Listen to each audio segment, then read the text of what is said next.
حضرت معاویہ رضی اللہ تعالیٰ عنہ کو مغیرہ ابن شعبہ ایک بزرگ صحابیوں میں سے تھے، انہوں نے مشورہ دیا کہ دیکھیے آپ کی خلافت سے پہلے 4 برس تک خانہ جنگی رہی، 1 لاکھ کے قریب مسلمان ایک دوسرے کی تلواروں سے ختم ہو گئے۔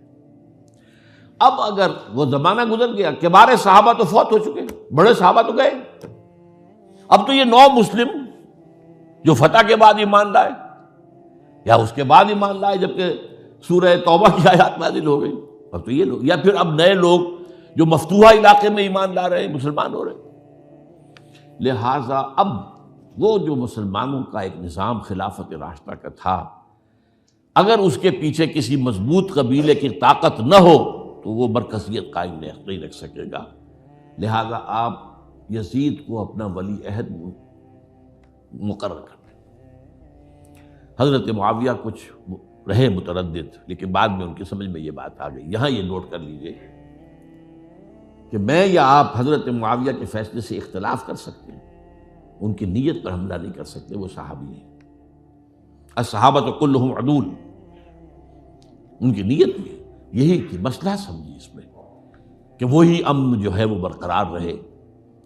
اس وقت جو ہے کچھ تھے ہمارے جو اس وقت اگرچہ وہ صغار صحابہ میں شمار ہوتے تھے، لیکن اب وہ کبار تھے، وہ کھڑے ہو گئے کہ آپ یہ کام غلط کر رہے ہیں، یہ قیصریت اور کسرویت جو ہے اس کا آغاز کر رہے ہیں۔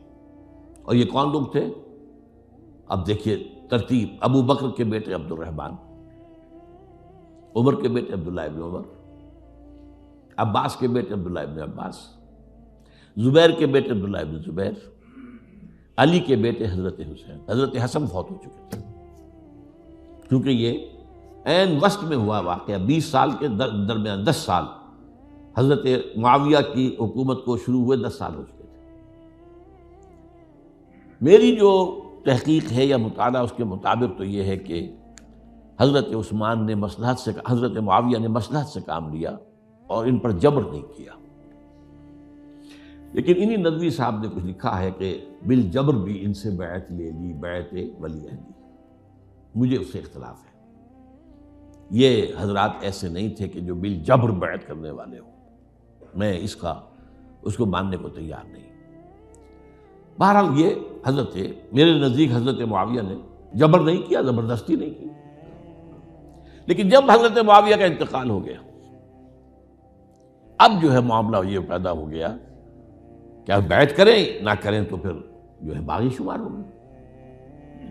عبد الرحمن ابن ابو بکر رضی اللہ تعالی عنہما وہ فوت ہو چکے تھے، اب 4 رہ گئے تھے، عبداللہ ابن عمر، عبداللہ ابن عباس، یہ دونوں تھے جو عمر میں بڑے تھے، عبداللہ ابن زبیر اور حسین ابن علی رضی اللہ تعالی عنہ۔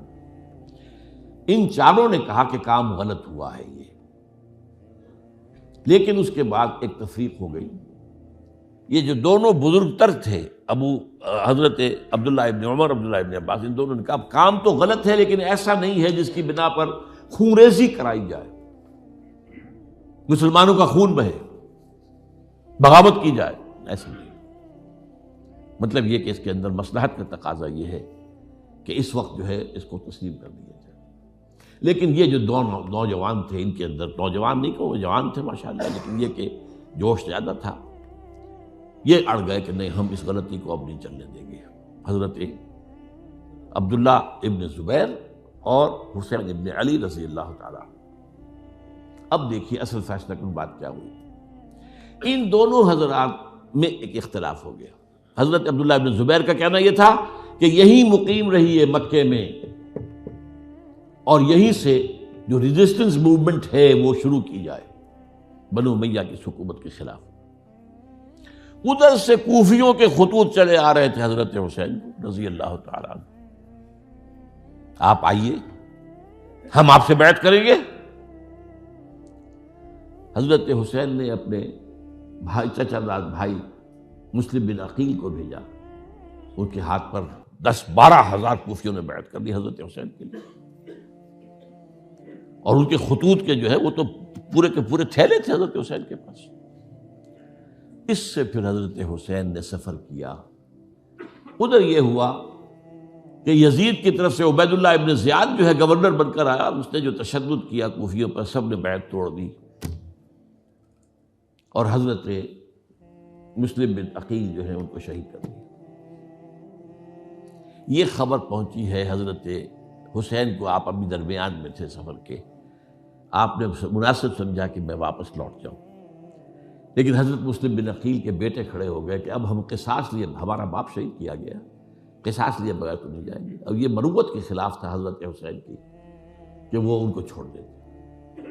یہ وجہ ہے کہ وہ حادثہ پیش آیا، اور اس میں بھی اصل وجہ میں بتاتا ہوں، وقت جو ہے ختم ہو گیا ہے۔